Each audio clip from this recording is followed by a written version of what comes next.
Hey, are you a business owner, entrepreneur, or professional? If so, we want you to apply to be a featured guest on our show. My name is Adam Torres, and I host the Mission Matters series of podcasts. I've recorded over 3,000 episodes, and we are just getting started. How do you know if you'd be a good guest to be on the show? Well, only one way to find out, and that's to apply, but I'm going to let you in on a little secret. We want guests that have a story to tell, guests with a brand, a product, or a service that can benefit my audience of listeners. If this sounds like you, go to missionmatters.com and click on Be Our Guest to apply. I'd love to talk to you and get to know more about your story. Again, head on over to missionmatters.com and click on Be Our Guest to apply. All right, now let's get into the show. Hey, I'd like to welcome you to another episode of Mission Matters Business, your source for all things business. My name is Adam Torres, and if you'd like to be a guest on the show, head on over to missionmatters.com and click on Be Our Guest to apply. All right, so today I have John Peterson on the line, and he is owner and CEO over at Schuette Metals, and he's also founder over at CWIMMA. John, welcome to the show. Thank you. So, John, I'm excited to get into today's topic. So we will talk about what it means to develop your regional workforce, and quite a thing that you have done over in Wisconsin with not only Schuette Metals, but also with CWIMMA, and we will get into that. But before we do, I want to go a little bit further into your background because I'm from the Midwest too, and I think we share a lot of similarities. So we shared some stories in the beginning about how we both grew up sweeping the shop. Right? So let's get into those early days. So tell us a little bit more about how you got started in the business. Sure. So I came from a family business that was actively involved in the prefab home building business. And so at a very young age, having three uncles and my mother being involved in that business, it was a testament to, just seeing how family businesses work. And it was intriguing for me as a young man, and really kind of the foundation that kind of got me excited about being part of a family business. So we're recording this right now, mid-November-ish, and Thanksgiving is coming up. So I have to think about reflecting on my house growing up in a small business owner family, and thinking about some of the stories that were shared around the table. Anything that comes to mind for you? Because I figure like with between your uncles and your mother and being in a family business, like it's never the average Thanksgiving for small business owners. Yeah, we, like a lot of, I'll call it close family and particularly German heritage families, we were really close. And it was not unusual for us, whether it be Christmas or whether it be 4th of July or whether it be Thanksgiving, to get together as a complete family. And it was, something that was kind of, again, part of that intriguing part of that family. While plenty of food and beverages during the event, but probably also the conversations that took place between my uncles that sometimes were, quite honestly, they got pretty controversial. They got pretty heated at times. And as a young kid, I was kind of surprised about that. But one of the things that was really amazing to me is after the maybe complete disagreements, is that my uncles would grab one another as they're leaving and say, "I love you." And as a kid, that's not really what I was hearing during the conversations. So it was a really kind of an interesting process to me, just to see how our family could disagree, but in the end, everybody loved one another. And it always has been kind of one of my topics that, you could disagree in business, but it's extremely important to show appreciation back to one another. And they certainly did that as brothers and sisters.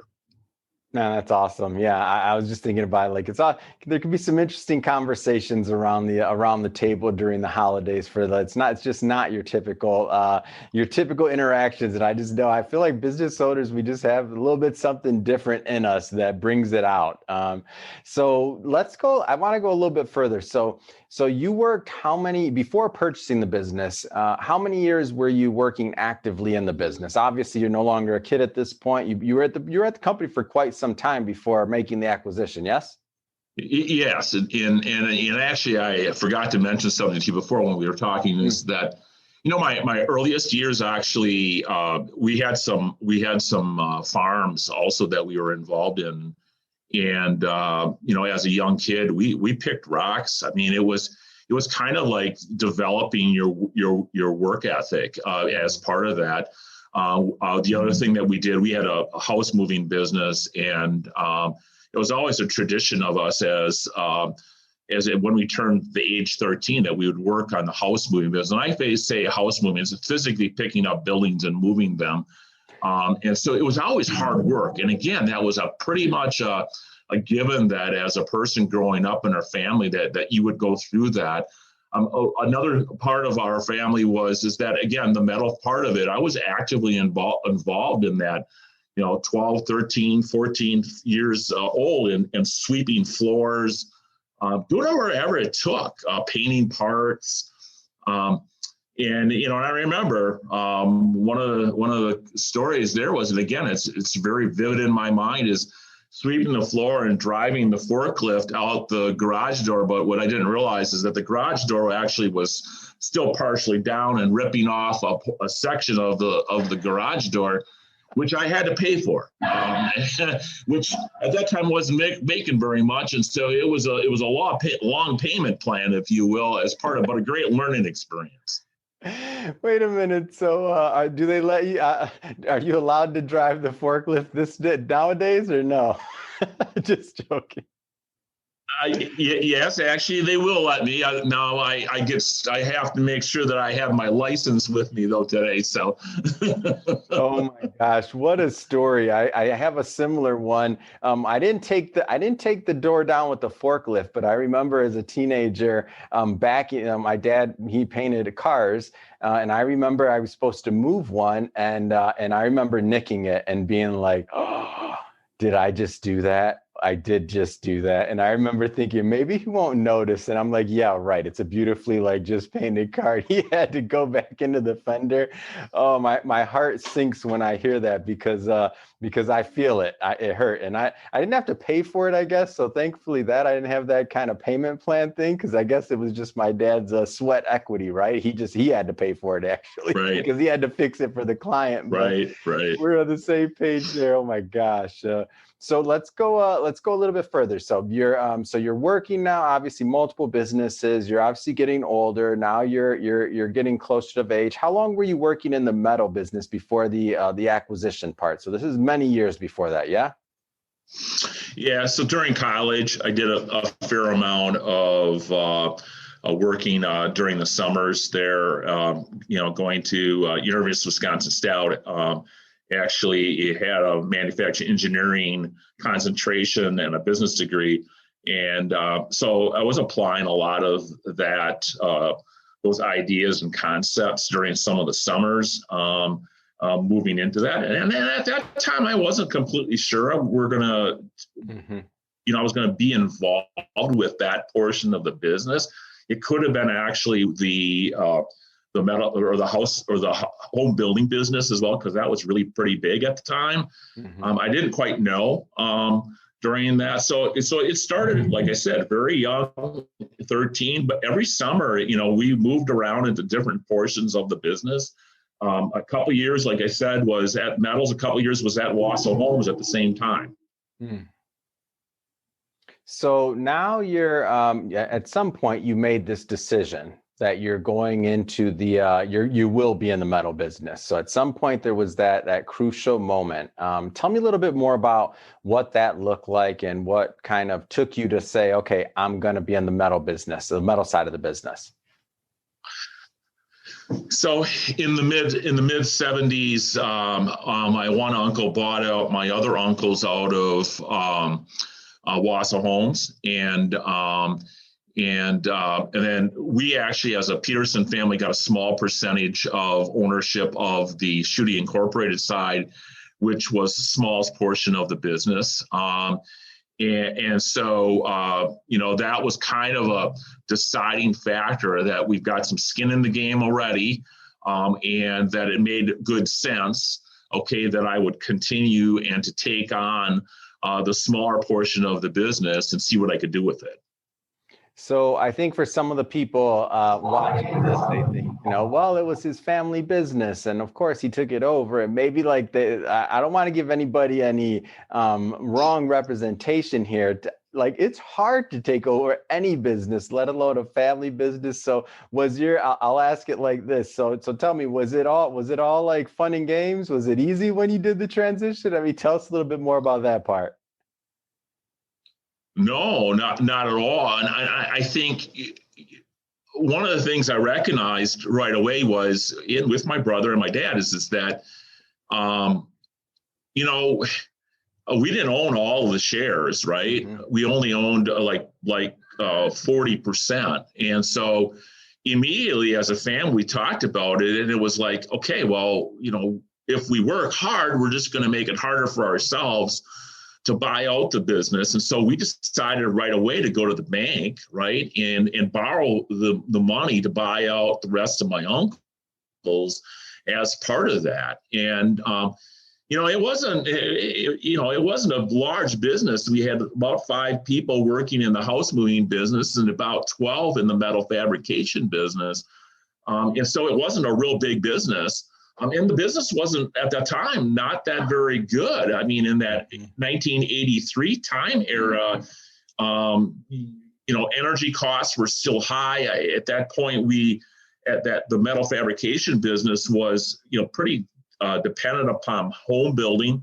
Interest rates were still relatively high, and so home building really wasn't doing that well. I mean, we were supplying products to the Wausau Homes, right? And there wasn't a lot of business there. And regionally, our economy wasn't that good. So it was a big decision for us to kind of to get into this and try to make something happen. I mean, we were building wood stoves, and the wood stoves, honestly, our customers really weren't paying us very well. I mean, I literally had to collect as I would make deliveries to these guys. So it was a big deal for me to getting involved in that. Yeah, that is a big deal. And I just had to bring that out because sometimes, there's some people watching this right now that maybe they want to start businesses or they're thinking about it. And I just always have to say, I'm guessing at that time, you're probably working, 80, 100 hours a week? Yeah. I mean, honestly, probably for the first 10 years of my business life, being an owner, it was 80 to 90 to 100 hours a week. It was not unusual for me to be working on Saturdays and Sundays and trying to understand the business. So, you're involved in managing it on a day-to-day basis, but then it's a matter of understanding that, what is actually happening. Where are you making money? Where aren't you making money? And how are we going to pay payroll at times? And that's where, again, some of particularly my one uncle, which was kind of like a business father, my Uncle Marv, I would go to him and talk to him, I respected his decisions. He had no ownership in the business, but he would also tell me, he said, getting a sale is just one part of the business. Collecting is the biggest part. You can have all the sales you want. If you're not getting paid for it, it doesn't really do any good. In fact, you're going backwards. And that's where he encouraged me is to do my own collections. I mean, when I delivered the wood stoves, I took the straight truck early in the morning, and I made sure I was there early when, in fact, I knew that their owner or their payables people were going to be there. And I made sure that I got a check for the past dues, and the existing portion of the business that I was delivering, just to make sure that I would start catching up on that, kind of clean up the books, if you will, from a cash flow standpoint. Again, while I would I wouldn't want to do it any other way. It's not easy. Everybody thinks business is easy, and it is not. It is extremely difficult, but it's extremely rewarding to see the growth in things that you do as well. Yeah, great way to frame it. Like that growth, and when you see things work, it's like magic. And to me, it's like magic. And then, but I like your Uncle Marv's advice: deliver the stove yourself, and make sure you get a check. Like that's sage advice. I feel like that's old practical wisdom. So let's go a little bit further into, so now, there had to be this pivotal point because, you started with the company was small, and we'll get into, present day in a moment, but I want to take you back to maybe that point in time where you decided you wanted to grow this thing, and you were thinking, your employees, essentially, like the risk of training and having the right type of employee and really investing in that workforce was going to be a make or break factor in your particular business. Can you take us back to that point, to where you had that vision? I'm a big proponent of strategic planning and creating what I would call your grand vision of where you want to be. And kind of creating that, putting that stake out there and saying, in 5 years, this is what we want to look like. And we did that 1 year. And particularly the decision that we made was, as we were picking up more and more business from some of our OEMs, that original equipment manufacturers, is that, we were just making miscellaneous small parts. And it was very difficult. It was very competitive business. And we decided 1 year that we wanted to be known for doing medium complex to complex assemblies. And we had done that fairly successfully on a project, and we could see that there was a little better margins in it. And it also protected us from losing the business through cycles because it was just difficult for that business to go back in-house, right? And when we did that, we did some looking at ourselves, and we said, we think we can grow this business quite substantially. What was our biggest threat? And one of us biggest threats was people. Mm-hmm. I mean, you can buy all the equipment, new technology, which is extremely expensive. You can put up a building, but if you don't have good quality people, it really is the lifeblood of your organization, and you're not going to grow. And so we made a particular note of that and saying, hey, look, we need to make sure that we come up with a plan that's little bit unique to start getting more and more individuals interested in welding and machining and fabrication. And I think I think it's such an interesting connection that you make in manufacturing, specifically in welding and your labor. But it's funny because to me, that goes to every industry. But I love the way that your approach was that you took to get people involved, because it's a little bit unique. So let's go into your first step into implementing that plan. What did that look like? So we had, as a bunch of my associates had gone to a trade show, it's actually the show in Las Vegas, and it was all for welding equipment and that type of stuff. And when we were going through that show, we had seen a piece of equipment, a welding equipment that actually was a training device, and it was doing it in a virtual reality type method.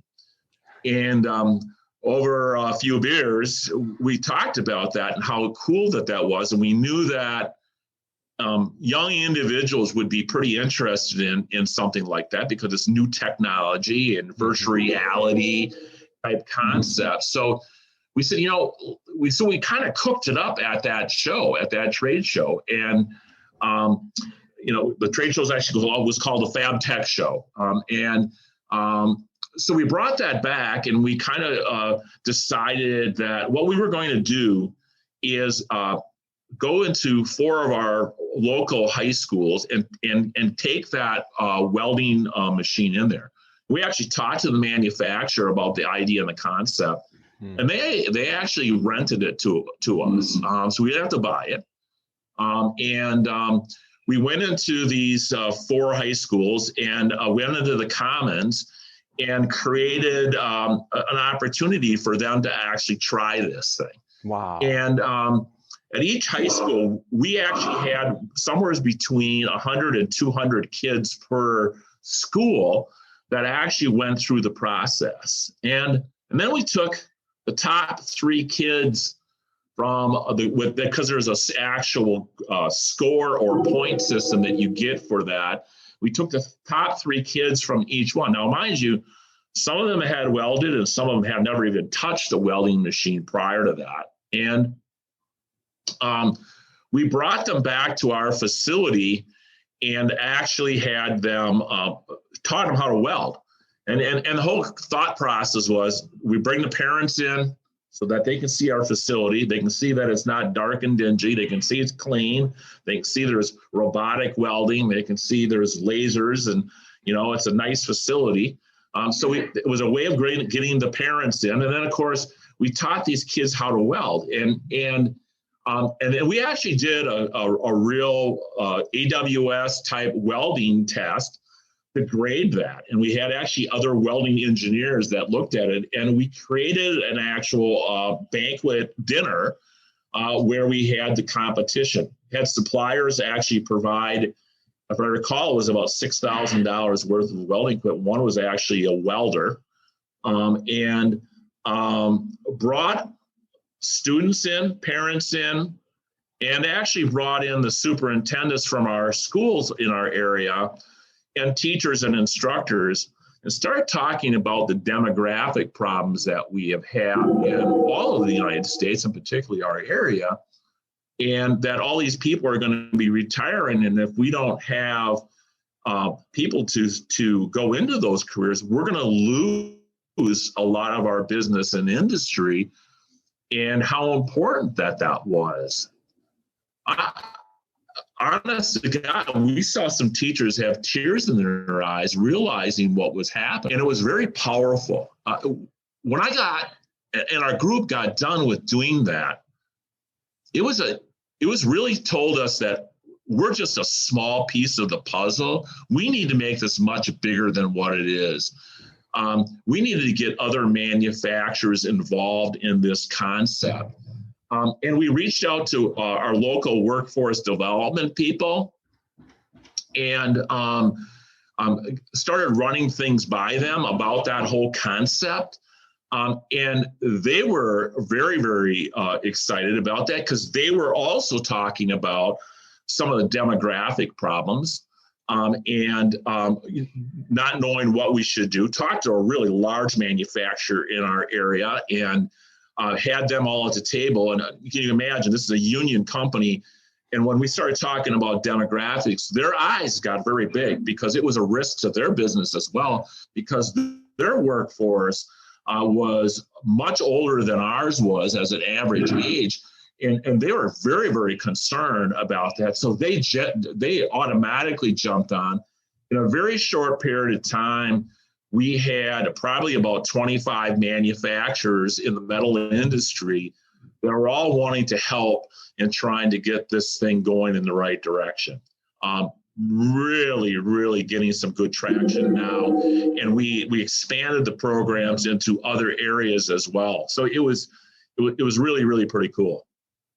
Wow, what an amazing story! And one of the most inspiring things that I get from your story, and in our conversations, even leading up to this, is that you could have looked within. So you could have looked within and just said, how can I use this program, use this concept to benefit Schuette Metals, right?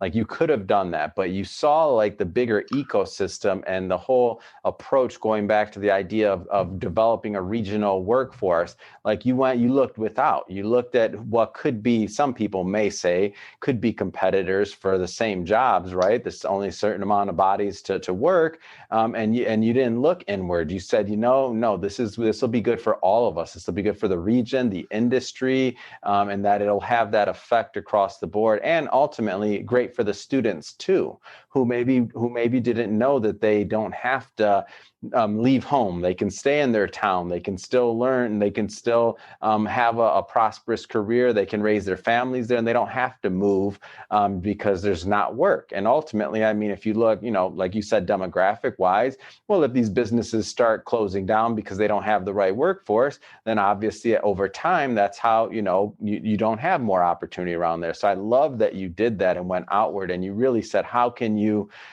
be a benefit to the whole region?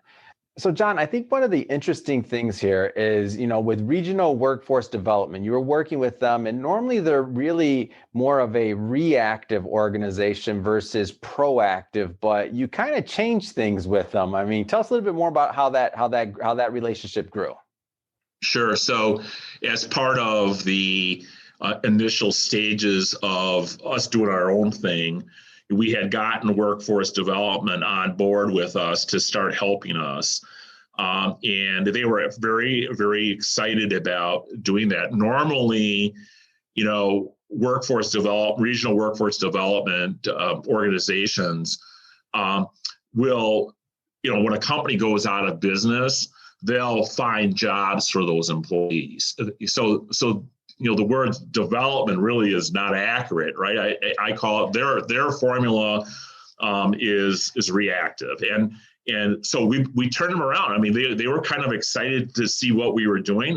They gave us some pretty good information about how many jobs were unfilled in our welding trades, and when we started looking at that, it was a large amount. If I'm not mistaken, at that time, there was like 2,000 welding jobs unfilled in our area. And, and that's stopping us from succeeding, right? And so workforce development was an instrumental part. And so we kind of changed their model. Their board was excited about making that change.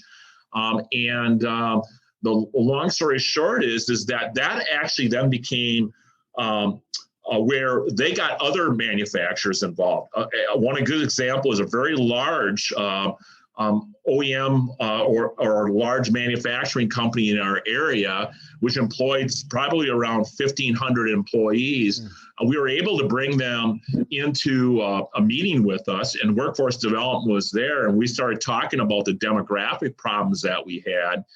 And because of their aging employees in a union type environment, they were going to get hit first. And when they heard about the demographic problem and the number of welding jobs that actually were out there, they're like, we're all in. What can we do to help? And always having the biggest employer in the area makes things work much better, right? And it got other companies more involved in this as well. We could see that the infrastructure, again, working with workforce development, really wasn't there. The technical college had good equipment, but not really as good as we would hope. We actually went to Miller Electric, a Wisconsin-based company. They were actually able to help us in bringing some brand new equipment into the facility. Again, making sure they had the best tools available. The technical college expanded their program, upgraded their program, added a laser and some press brakes, things that we didn't expect. So it really, really made a big difference for us to get workforce development on board. Wow, that's a big deal, and I like how this just started with this. This just started with you being at a trade show and seeing. Well, obviously it started with your strategic plan before that, right? So you put in work, but you're at a trade show. You get this idea because you see this virtual reality simulation, and you're like, for welding, we could do this for welding. This is going to be pretty cool. Take it into the schools, and then it grew, and here you are now working with workforce development and the largest employer in your region or in that area, and bringing together this coalition, if you will, under CWIMMA, to really develop that whole region. I just think it's an amazing, inspiring story how all this took place. So now we had really an understanding of the capacity at the technical colleges, but we didn't necessarily have the enrollment that we were hoping for. So again, as a group, it's not just me, it's all the other manufacturers. are getting together and are saying, you know, we need to do more to get kids interested. And that really was the Heavy Metal Tour. And it's a branded name that we used. And the bottom line is that very first year we had about 200 kids from the middle schools who went through manufacturing. Manufacturing normally doesn't do a great job of showing, you know, what's inside their facility. And so that started. Then we brought them to the technical college and we showed them the potential jobs that are available out there. And so that, you know, a lot of parents and a lot of teachers had basically said, you know, kids should go on to college. Some of them had no business going on to college, not because they weren't bright individuals, they just didn't know what they wanted to do. And so the bottom line is we showed these individuals what jobs that are out there, and that it's a different way of getting where you need to go. It doesn't have to be where you end up as a welder. You start there, and you could end up being a manufacturing engineer or a project manager. And businesses like ourselves, small business, are more than willing to help pay for some of these individuals' college as they are working as part of that. So we started showing those opportunities, and it became a different pathway. And some parents actually were very happy to see that. You know, that started out, I think it was, like I said, 10 high schools, and I think we're up to like 30 or 40 high schools now. And this last year we had 5,200 middle school kids going through manufacturing in one day, and now not just going through the one technical college, but going through 3 technical colleges and seeing what's available as well. And so now we're seeing the grassroots of this working, where actually the enrollment into both machine tool and welding has increased and is moving forward. And along that lines, what we also saw was the high schools started realizing that their programs weren't as good as they should be, and that I think the statistics is something like 98% of the kids that go on to a technical college degree stay in the area. And I believe it's a lot less. I think it's like 65% of the kids go to college. They stay. They don't go to come back to the area. It's a very large number. So the bottom line is that they realize that for the benefit of our own tax base, that we should be looking at different alternatives. And so the Wausau School District did a very substantial expansion into having more shop classes. Stevens Point here recently just did also a big program, and now DC Everest. So all of our local regional areas have done a big expansion. And so again, it's just been kind of cool to see how businesses who work together to develop and solve a problem. We did it, and we did it really without any, what I would call, governmental help. Mm-hmm. Wow, it's an absolutely amazing story. And one of the things that I love about this is that you're almost, and not to get too political here, but you're swinging the pendulum back a little bit, because I feel like our parents and our you know, and also the students that are coming up have been almost brainwashed into this idea of what college means or what it's supposed to be. Now, maybe a generation ago or a certain amount of time ago, that was possibly correct. Maybe it was, maybe it wasn't. But what people have to understand is that that's all marketing towards you too. Like most of my friends, and maybe it's just when I graduated, I don't know, but they weren't, when they graduated, making that that lower end entry level salary that they were sold on, because they now have their piece of paper in college education, and it took them 10, 15 years to pay that debt, and then they're just finally starting to make money. I mean, that's 10 years of their life already. There always was a whole nother route there to where you could go to school, you could get your training, you could do all these things while you're working and making money. So meaning you don't have to take on all that additional debt or all these other things, and not trying to make this an argument pro or not against college or anything like that, because that's not what I'm saying. What I'm saying is I love that you're swinging the pendulum so people have a choice. Before this, I would argue that maybe people didn't even feel they had a choice in the area because they're thinking, well, if I don't go to college, there's something wrong with me, or I have to do that because that's what my parents want, or this or that, when it's not even their dream. So now they get to college and they're like, well, I don't know what I want to do.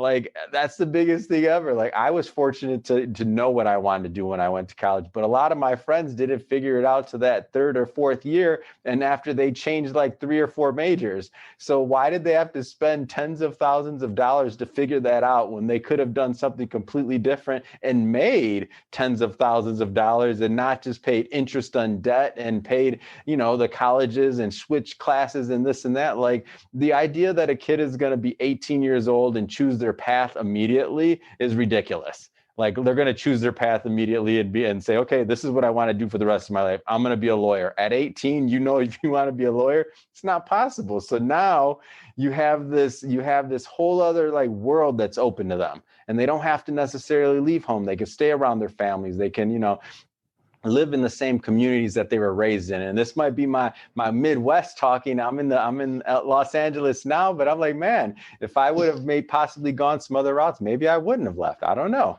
But there's just options now. And that's what I love about CWIMMA. So that's my take on the story. And I'd be interested to hear from you, John, if now this program has been in effect for quite some time. Is there somebody that's been through like the program that maybe went and started on the heavy metal tour and then kind of worked their way up and now they're working? Or give us a feel for what's happened with some of the students maybe. So we, at one of the competitions in the welding area, we had a young gal, her name's Casey. She probably weighs about 85 pounds. She really cute little gal. She had gone through the whole program. She had gone through middle school, so she was exposed to different opportunities. She originally wanted to be a nurse. And, she when she got into high school, she did the virtual reality welding machine. And she found out that her skill is that, and again, she's never welded before. Her skill was better than any guys. She took number 1 in her competition at her high school. And then we brought her actually into our business and had her do the testing here. And then she went on to actually take completely first prize. And now, mind you, these are guys that have been, and gals that have been going through shop classes, right? And they've been practicing this process for a long time. And she blows them away. She just does an absolutely awesome job. I obviously, one of the benefits of being part of this is to have an opportunity to talk to the parent, all right, or parents, in this case, which I did, and told them, and the mother as well, this is not the end. This is the beginning, and we'd love to have Casey come to work for us, right? We'll see how it all goes. She came in actually right out of high school. She didn't even go on to the technical college, and in the beginning, she actually enjoyed it, loved it. She's actually been a speaker for us at our golf outing, there she is, this young gal, cute as hell, and is one of our best robotic welders now. As part of it. Never would have happened if we wouldn't have done what we did, right? This shows that it does change people's behaviors to think about things. And she's very passionate about welding. She wants to go on. Now, she has gone back to the technical college, and we're paying for that. So she's getting her 2-year associate degree. We'd love to continue this pathway. I think it's who knows where it's going to go. Hopefully someday she's a manufacturing engineer or something along those lines. Because again, she's learned the trades hands-on, and then she does go on to a 4-year type degree. She'll have that base foundation that times we struggle with when we bring in somebody who has only a 4-year degree that doesn't have the technical skills that she will have, right? So So yeah, it's been and we've got more than hers, success stories like that, which is just really, really cool. And it's rewarding for a business owner to see that happen, right? And to see that actually physically take place where somebody is really excited about the career path that they've taken.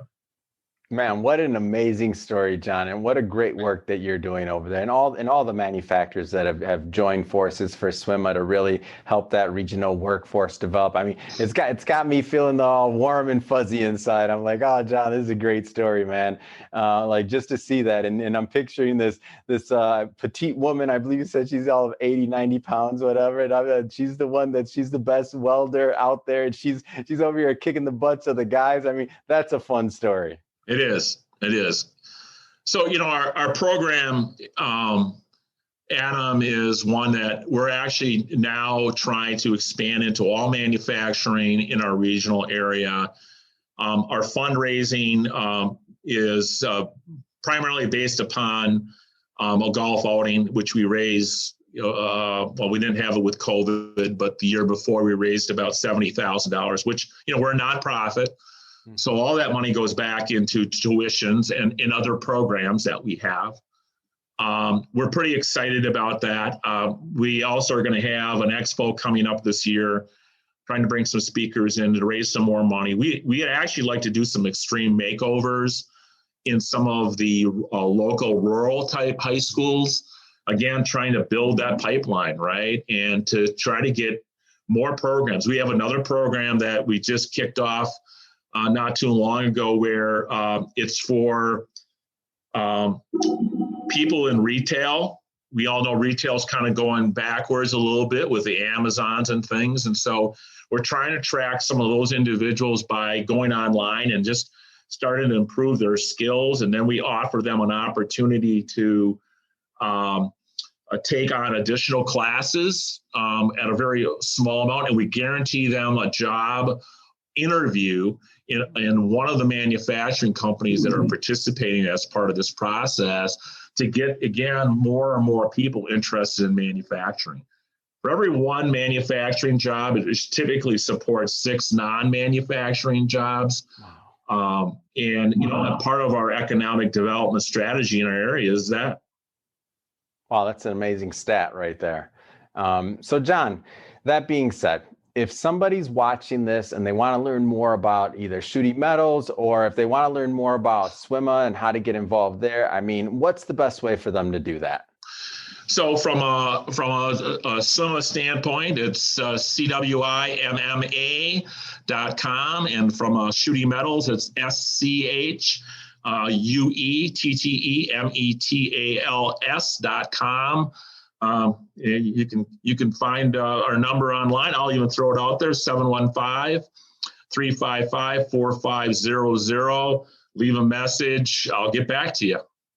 Fantastic. Well, John, it has been an absolute pleasure having you on this show. I'm just so excited to share the story of Schuette Metals, of course, and then also CWIMMA and what you're doing there and the other manufacturers are doing there to promote your region and to really, create opportunities for young people that maybe wouldn't have been there otherwise. So without you and the other visionaries coming together to really pull together and change things in your area, I mean, I love it. This is exactly the type of story I love to bring my audience. So again, thank you for sharing that with us. And to everybody watching it, if you're tuning in for the first time, don't forget, hit that subscribe button. Definitely love for you to be a return viewer or a listener if you're listening to this on the podcast, but definitely do that. And if you're watching this on the YouTube channel, leave us some comments on the video. Love to know what kind of projects and other things that you have going on and that you're working on. And John, thanks again for coming on the show. It's been awesome.